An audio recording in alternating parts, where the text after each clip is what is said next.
Instruments of money market, ये short note और objectives के लिए बहुत इंपॉर्टेंट है। सो कॉल मनी और नोटिस मनी क्या होता है? कॉल मनी एक ऐसा मार्केट है जहां पे फंड्स आर लेंट और borrowed for very short periods, एक दिन।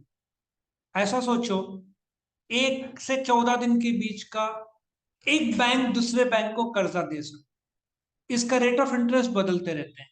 मैं तुमको ले जा रहा हूं, जो कॉल रेट चल रहा है ये 4.3 टू 6.6 पर एनम है। ये क्यों बदलते रहेगा? रेट चेंज होते रहेंगे ना। तो 4.25% साल का तुमने एक दिन के लिए लिया, 1 लाख का 4.3% कितना होगा? 4,300 एक साल का, बराबर है। डिवाइड बाय 365 करो तो एक दिन का कितना होगा? 10 रुपया, 15 रुपया। तो ये जो है एनुअल है, फिर उसको डे में कितने दिन के लिए उतना कन्वर्ट करते हैं। सो 4.30 और 6.6 के आसपास ये रहेगा, बदलते रहता है। Not when one bank faces temporary shortage of cash, for example SBI, वो अप्रोच करेगा आईसीआईसीआई को, तेरे पास है पैसा 10 दिन के लिए दे। तो इसको inter bank call money market भी बोलते हैं। और ये इसका रेट ऑफ इंटरेस्ट जो बदलते रहेगा। So it's a short term market, very short term. Short term भी बोलना नहीं चाहिए, वेरी शॉर्ट टर्म, क्योंकि ज्यादा सारा कितने दिन का होगा ये? कम से कम एक दिन का। टी बिल्स, टी बिल्स या ट्रेजरी बिल्स आरबीआई इश्यू करता है बट गवर्नमेंट के नाम पे। इनके 3 मैच्योरिटी पीरियड्स है, 91 डेज, 182 डेज, 364। मिनिमम 25,000 इन्वेस्ट करो और फिर 50, 75 लाख, 1.5 लाख, 2 लाख ऐसे। तो इसका रेट ऑफ इंटरेस्ट क्या चल रहा है? देखो टी बिल्स का 91 का कितना चल रहा है? 6.3977, 182 का 6.75, 364 का 6.86, ये चल रहा है। पर ये भी बदलते रहता है, ठीक है। सो ये कौन इश्यू करता है? Central government. They are issued at discount, मतलब ऐसा भी हो सकता है 100 रुपए का 98 में इशू करे, 95 में इशू करे, एक साल बाद तुमको 100 रुपए दे, 5 रुपए इंटरेस्ट हो गया ना, तो उसको जीरो कूपन बॉन्ड्स बोलते हैं। ऐसा भी इशू कर सकते हैं। या तो रेट ऑफ इंटरेस्ट लगाओ ऐसे, ये जो रेट है, ठीक है, या तो फिर आज तुमसे 95 लिया, 364 डेज बाद 100 रुपए दिया, तो 5 rupees become the rate of interest. Trade bill, commercial bill, ये तो हमने देखा ही था कि दो पार्टीज है। इसको मैं एक्सप्लेन करूं डिटेल में। दो पार्टीज है, कौन सा? एक है ड्रॉअर, ठीक है, ये ए ड्रॉअर है, ए सेलर है पहले, बी बायर है। A will be the creditor, ये 1 लाख रुपए का गुड्स बेचा, ठीक है। B will be the debtor, क्योंकि उधारी में बेचा है। ए को बी से कितना आना है? लाख रुपया। बट ए को 2 महीने बाद आएगा, 2 मंथ्स बाद। बट ए को आज पैसों की जरूरत है, तो ए क्या करेगा? एक ड्राफ्ट बनाएगा, ये भेजेगा बी के पास कि मुझे 2 महीने बाद तू 1 लाख देगा। जैसे बी साइन करेगा तो B will be called as the drawee, ठीक है। A will be called as the drawer. ये बिल ऑफ एक्सचेंज बन जाएगा। एक को आज मिल गया ये बिल ऑफ एक्सचेंज, एक प्रकार का गारंटी, प्रूफ ऑफ सेल। फिर पैसा तो आज जनवरी 1 है, पैसा आने वाला है मार्च 4 को, क्योंकि उतना 3 दिन ग्रेस हो बोलते हैं। तो आज ए जाएगा बैंक के पास, बैंक को बोलेगा मुझे 1 लाख रुपए मिलना है, 2 महीने बाद मुझे कर्जा दो। सो बैंक उसको सपोजली 8% ब्याज लगाता है, इंटू 8/100, 2 महीने के लिए इंटू 2/12, जो भी आंसर आएगा। इसको इंटरेस्ट नहीं डिस्काउंट बोलते हैं बिल ऑफ एक्सचेंज की भाषा में। कितने पार्टीज रहते हैं बिल ऑफ एक्सचेंज में? 3। ड्रॉर, ड्रॉई, और ड्रॉई जिसको पे करेगा। ड्रॉई फिर 2 महीने बाद बैंक को जाकर ये पे कर देगा, जैसे एसबीआई से कर्जा लिया है तो ड्रॉई जाएगा, मतलब ए गया है एसबीआई के पास, 1 लाख रुपए में बैंक उसको देगा अराउंड 99,000 रुपीज, 1,000 का डिस्काउंट चार्ज करेगा। ए 99,000 तुरंत ए को मिल गया। तुम बोलोगे ए ने घाटा खाया? नहीं, ए ने जब बी को गुड्स बेचा है तो उसमें 15,000 कमाया, 1,000 ब्याज जिसको डिस्काउंट बोलते हैं देने में कोई हर्ज नहीं है। सो ए का कमाई नेट कितना होगा? 14,000। ए को आज ही पैसा मिल गया, बी को 2 महीने का टाइम मिल गया, बैंक को 1,000 का कमाई हुआ। विन विन विन सबके लिए। समझ में आया? टेक्निकली इसको ट्रेड बिल भी बोलते हैं या कमर्शियल बिल भी बोलते हैं, ओके। सो ये था तुम्हारा कमर्शियल बिल का। आगे बढ़ते हैं। ट्रेड बिल या कमर्शियल बिल समझ में आया? Short term maturity period 90 days, ज्यादा से 120, इसके ऊपर रहता नहीं है। सो ट्रेड बिल में 3 पार्टीज रहते हैं, ड्रॉर, ड्रॉई और पे। ये हमने अकाउंट्स में बिल ऑफ एक्सचेंज चैप्टर जो देखा वही तुम्हारा ट्रेड बिल और कमर्शियल बिल है। Next commercial paper. Commercial paper बहुत बड़े बड़े कंपनीज इश्यू करते हैं। All India financial institution like SIDBI, primary dealers, ये लोग इश्यू करते हैं। ये 7 दिन से 1 साल के लिए हो सकता है, लेकिन कम से कम इन्वेस्टिंग वैल्यू 5 लाख रुपए है। तुम भी पैसा लगा सकते हो, लेकिन तुम्हारा पैसा कैसे होगा? 5 लाख, 10 लाख, 15 लाख, 20 लाख, 7.5 नहीं, मल्टीपल्स ऑफ 5। समझ में आया?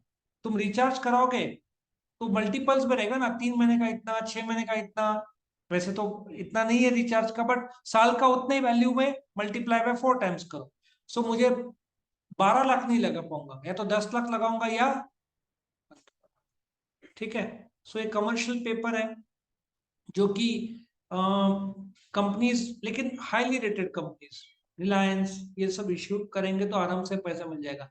नॉर्मल कंपनीज को कोई पैसा देगा नहीं, ठीक है। Next is certificate of deposit. ये लोग कमर्शियल बैंक्स और financial institution, state bank of India, Bajaj finance, ये लोग सब इश्यू करते हैं। ये मल्टीपल, मिनिमम वैल्यू 1 लाख, और फिर 1 लाख, 2 लाख, 3 लाख, 4 लाख, 5 लाख। इसका अच्छा, कमर्शियल पेपर का ब्याज दर भी अच्छा रहता है, कम से कम 9-10 टक्का रहेगा, 10 के ऊपर रहता है कमर्शियल। मतलब ट्रेजरी बिल से ज्यादा रहेगा, जो गवर्नमेंट का है ना ट्रेजरी बिल, और कॉल मार्केट से ज्यादा होगा। सर्टिफिकेट ऑफ डिपॉजिट मैंने ऑलरेडी बताया, 1 लाख। ये 3 साल के लिए भी इश्यू कर सकते हैं, पर ज्यादा से ज्यादा नॉर्मली 1 साल के लिए इश्यू किया जाता है। बट ये बैंक्स इश्यू करते हैं, सीडी। तुम्हारे मन में सवाल आ रहा होगा, बैंक्स तो कॉल मार्केट भी तो करते हैं, लेकिन वो 1 से 15 दिन या 14 दिन के लिए करते हैं, बट 1 साल के लिए चाहिए तो वो लोग क्या इश्यू करेंगे? Certificate of deposit. फिर गवर्नमेंट भी सिक्योरिटीज इश्यू कर सकता है, सेंट्रल गवर्नमेंट, स्टेट गवर्नमेंट। तुम्हारे सामने ये देखो, ये रहा, ये गवर्नमेंट सिक्योरिटीज है ना, अलग। टी बिल्स नहीं, T bill normally central government करता है, ये बाकी गवर्नमेंट, स्टेट गवर्नमेंट, म्यूनिसिपालिटी, ये उसके अलग अलग टाइम के रेट है। 2000 देखो, तो एक्सपायरी डेट कितना लंबा है उसके सबके रेट्स है। बट सिंस ये मनी मार्केट है, ये सब सिक्योरिटीज 1 साल के अंदर होंगे, और इसका सोवरेन गारंटी है, क्योंकि गवर्नमेंट तो ब्याज दर 6, 6.5 से ज्यादा से ज्यादा 7, उससे ज्यादा नहीं होगा। रेपो और रिपर्चेज एग्रीमेंट, सीधी बात है। रेपो क्या है? जब सेंट्रल गवर्नमेंट कर्जा देता है, किसको? बैंक्स को। तो रेपो रेट भी बता दो कितना चल रहा है। रेपो रेट चल रहा है फिलहाल 6.25। यदि आरबीआई ने, फॉर एग्जांपल, आरबीआई ने आरबीआई ने स्टेट बैंक ऑफ इंडिया को कर्जा दिया, तो कितना चार्ज करेगा? 6.25। इसको रेपो रेट बोलते हैं। लेकिन एसबीआई ने आरबीआई को कर्जा दिया, उसको रिवर्स रेपो बोलते हैं, 3.35। आया समझ में? सो रेपो में जब रिजर्व बैंक ऑफ इंडिया कोई कमर्शियल बैंक को कर्जा देता है, उसको रेपो बोलते हैं, ठीक है। और जब कमर्शियल बैंक, आरबीआई को हो सकता है जरूरत, तो सेंट्रल गवर्नमेंट को चाहिए पैसा, आरबीआई के पास नहीं है, तो बैंक से उठा सकता है कर्ज। सो अगेन, एक दिन से कई महीने तक ये हो सकता है। अच्छा, म्यूचुअल फंड्स मैक्सिमम केस में तो 1 साल के ऊपर के रहते। तुम जब म्यूचुअल फंड कैसा है, मैं उसको एक्सप्लेन करता हूँ क्या है। अभी एक आदमी है, ठीक है, सपोज मिस्टर ए है, उसको शेयर बाजार से डर लगता है। क्यों? स्टॉक एक्सचेंज रिस्की है, ठीक है। स्टॉक एक्सचेंज में तुमको पता है आदमी डूब सकता है, तो स्टॉक एक्सचेंज से ज्यादा सेफ है म्यूचुअल फंड्स। म्यूचुअल फंड्स में क्या होता है कि देखो, ए बी सी डी ऐसे बहुत सारे लोग मिलकर पैसा लगाते हैं म्यूचुअल फंड्स, और फिर वो पैसे से म्यूचुअल फंड स्टॉक एक्सचेंज या ट्रेजरी बिल्स या अलग अलग पैसा जगह लगाता है, मतलब उसको छाट देता है। तुमने एक कंपनी का भारत हैवी इलेक्ट्रिकल के शेयर्स खरीदे, तो मार्केट में ऊपर हो सकता है या नीचे हो सकता है, बट म्यूचुअल फंड ने 10 अलग अलग जगह पैसे लगाए। बोलते ना, एक ही बास्केट में अंडा रखा और वो बास्केट खराब हो रहा है, तो तुम्हारा पैसा डूबेगा। 10 बास्केट में लगाया, ज्यादा से ज्यादा 1 या 2 बास्केट खराब होगा, बाकी बास्केट तो ठीक है ना। तो म्यूचुअल फंड तुम्हारा पैसा जमा करके अलग अलग जगह पे पैसा लगाते हैं, तो इसमें रिस्क शेयर बाजार से काफी कम है, पर रिटर्न्स भी कम है। बट है अच्छा रिटर्न है, रिस्क कम है। तो इसलिए लोग, जो लोग डरते हैं शेयर बाजार से, वो लोग म्यूचुअल फंड में जा सकते हैं। अगेन, तुम चाहते हो 4-6 महीना 1 साल, तो मनी मार्केट म्यूचुअल फंड में जाओ, क्योंकि म्यूचुअल फंड कहाँ पैसा लगाएगा? इन जगह पे। कहाँ पे? Call market, T bills, trade bills, commercial paper, ये सब जगह म्यूचुअल फंड लगाएगा। एक जगह पे नहीं, 6-7 अलग अलग जगह भाग कर देगा।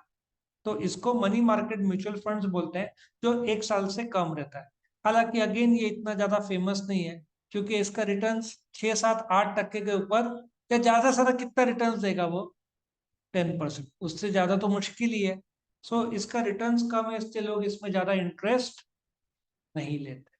तो ये बहुत इंपॉर्टेंट क्वेश्चन था, शॉर्ट नोट के तौर पर ये आने का चांस है। इंस्ट्रूमेंट्स ऑफ मनी मार्केट मैं तुमको बता दूं कहाँ पे पूछेंगे, ये लोग आंसर इन ब्रीफ में।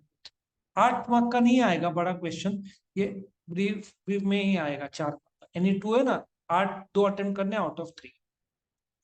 सो ये तुम्हारा इंस्ट्रूमेंट्स ऑफ मनी मार्केट खत्म होता है।